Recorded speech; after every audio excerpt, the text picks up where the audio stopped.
Welcome to episode 8 of In the Abstract, the Lakeland Title podcast.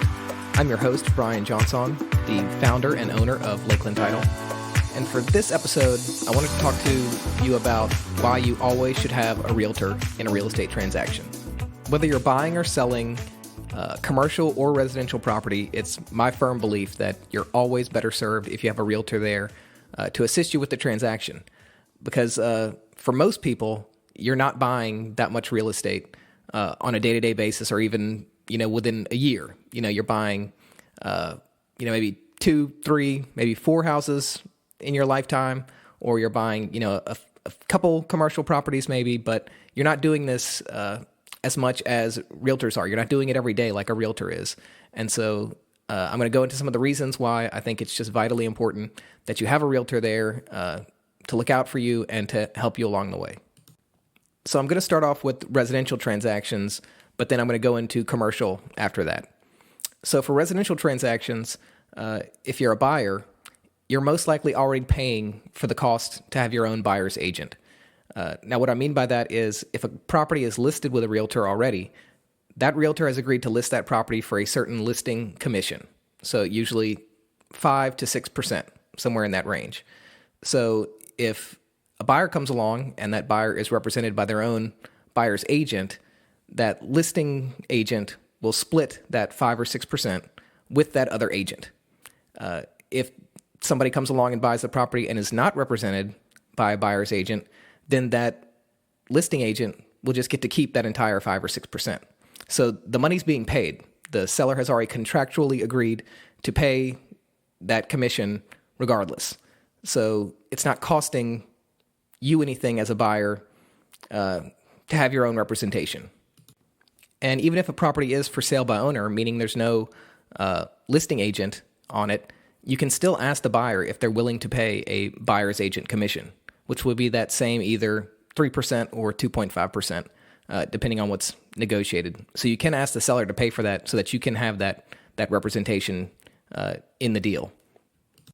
And even if it's a situation where it's a for sale by owner and that seller is just refusing to pay a buyer's agent commission, then I still think that you should just pay that buyer's agent commission, that 2.5% or 3%, to your own buyer's agent just to have somebody there, because I think the services that they provide are just extremely helpful and that you're going to appreciate them in the long run. And when it gets to be, years down the road from this transaction, you're going to be thankful that you had somebody there, an objective third party to kind of help you along and show you the ropes of how kind of a real estate transaction works. And if you're a seller, maybe you're thinking, well, okay, I'll pay that buyer's agent commission, but why do I need to pay 5 or 6% to a listing agent, to put my house on the MLS and put out a sign? Why can't I just save that money? Well, the science isn't on your side, because when they've studied this, and they've studied it for decades, your house will sell faster and for a higher price if you have a realtor as your listing agent. I can't go through all the studies, but they're out there. You can just look them up, and it shows that that's the reality of the situation. And a lot of that is because, again, that person's going to be an objective third party. So they can see your house with a fresh set of eyes and say, maybe there needs to be some staging. Maybe you need to make these repairs. Like that, that imperfection that maybe you've forgotten about and really don't notice anymore. A third party who's hasn't lived in your house is going to notice it and say, that's going to be something that's going to turn off potential buyers, or at least be something that they notice. We don't want them noticing that. We want them noticing the other great aspects of the house. And so let's get it fixed on the front end, and that way it won't be an issue. And also for both buyers and sellers, that's another reason to use a realtor, is that they have industry contacts that most people just don't have, because they're not working in the real estate industry every single day like a realtor is. So they're going to know the good inspectors. They're going to know the good appraisers. They're going to know who to set you up with for great listing pictures, because there are people out there. Every photographer doesn't do listing pictures that are the same. Some photographers are portrait photographers, and they're great at that. But there are other photographers out there that specifically do real estate photography, and your realtor will know those people. So they'll be able to connect you with those people so that you'll have great listing pictures, because let's face it, everyone is looking at houses online now, before they even go see the actual house in person. And those listing pictures can make a huge difference, whether someone goes to see your house and ultimately buys it. And that's another issue for sellers. If you sell a house for sale by owner, you're having to coordinate those showings so that you have to go meet the potential buyers yourself, and you're there when they're seeing it. And that just makes it awkward for the buyers. And, maybe you can't get off work at that particular time they want to see it. And that kind of leads me to a story back before I was a title attorney and I was selling real estate. I was showing this young couple around. They were from out of town. So they were coming in on weekends just to see houses when they could. And so we were going around a neighborhood showing them some houses. And there was one that was for sale by owner. We had gone to see some others that were actually listed by realtors. And as we were leaving one, we just happened to pass by one that was for sale by owner.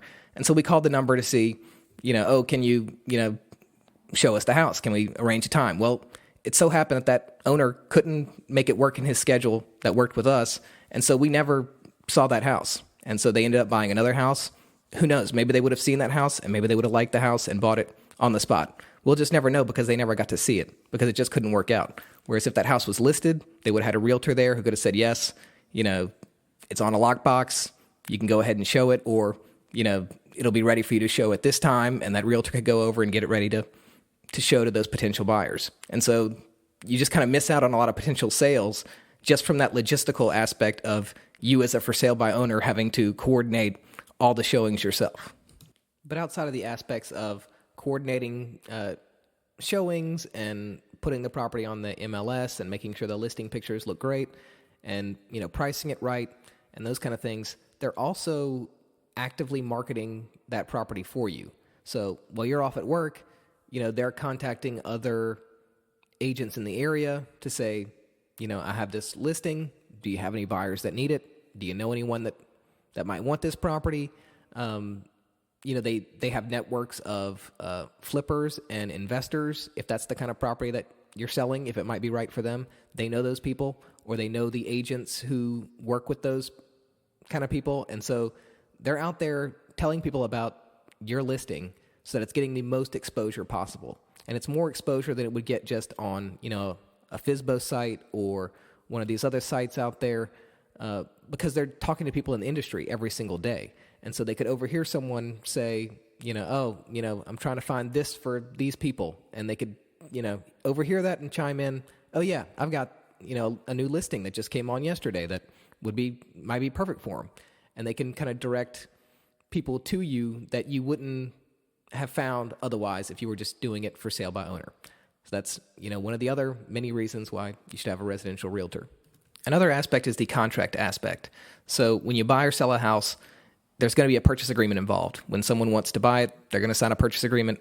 If you're using a listing agent, if you're the seller, or a buyer's agent, if you're the buyer, they are going to be mandated, if they're realtors by state law, to use the state-mandated purchase agreement form.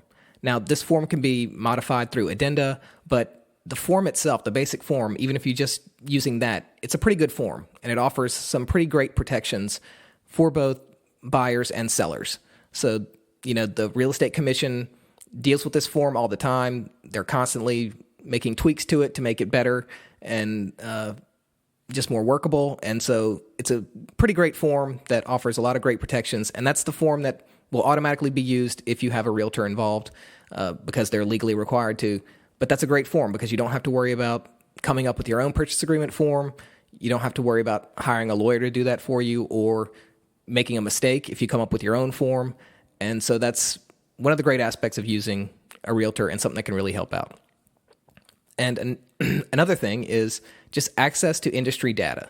So we all know there are sites out there that will estimate home values and things like that, but they're not really as accurate as an actual realtor would be because the realtor is going to have access to the MLS. And so they're going to be able to see all the data on what's for sale, how long it's been for sale, what's sold in particular neighborhoods, the types of houses. So they'll have all the information about that property that they can pass on to you. So if you're selling your house, a realtor can say, this is what it's worth.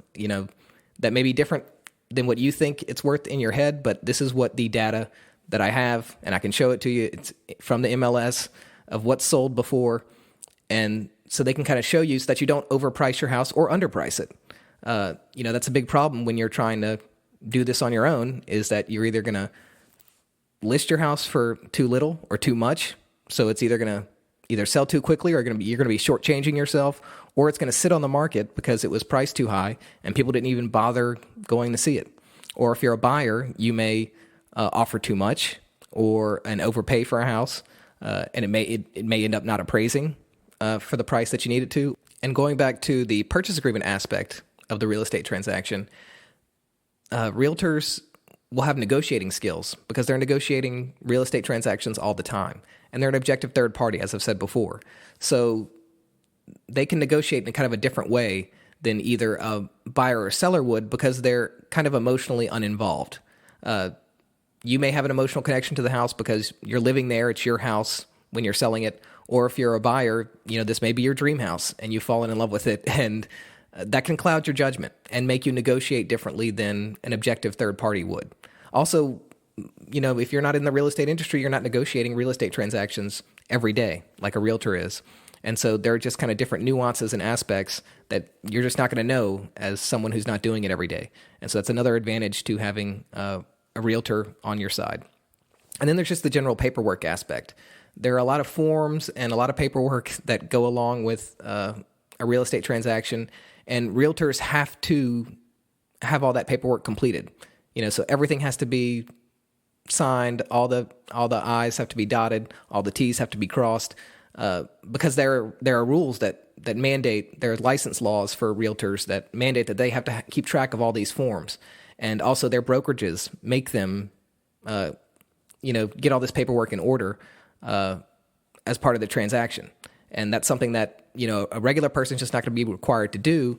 And so if something happens later and there's no documentation of a certain agreement during the transaction or something like that, that could be very detrimental to you in the long run. But a realtor is going to make sure that everything is documented, all the proper forms and paperwork is done and done correctly. And they're also just, going to keep that in their file. And so that if you lost it, there's someone else out there that probably has an archived copy of everything that happened in that real estate transaction. So that's another advantage why it's well worth the small percentage you would pay on that sale, because it is a big transaction. So in the long run, that little bit that you're paying to a realtor is well worth it for all the advantages that you get.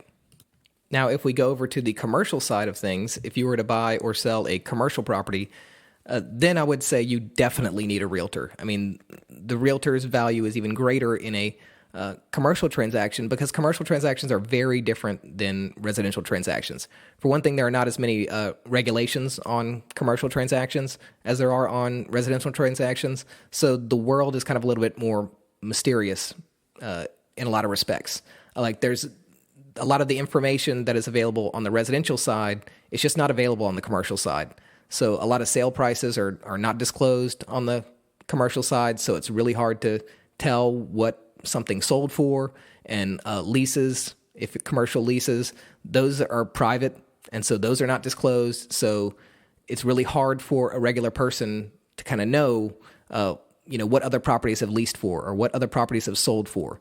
But if you're engaged with a good commercial realtor, they're going to know that information. They're going to find it out in other ways, either through the grapevine, or they're just going to do research and just kind of figure it out through other means. Because a lot of commercial realtors, like the one that I send people to, they have a research department that just does that all day long, and it's just researching different aspects of the commercial real estate world in the area. And so they kind of have their finger on the pulse of what things are going for, how much things should sell for, how much you should pay for things, what your lease rate should be for a particular property. They know all this because they're accumulating that data on their own every day. And so it's a lot of data that's kind of hard for the general public to kind of find out and get access to. So that's a big advantage of using a commercial realtor. And the same thing applies with the commission. If it's listed by a commercial realtor, that listing commission is being paid regardless of whether you use a buyer's agent or your own leasing agent or not. So you might as well, because it doesn't cost you anything in that situation.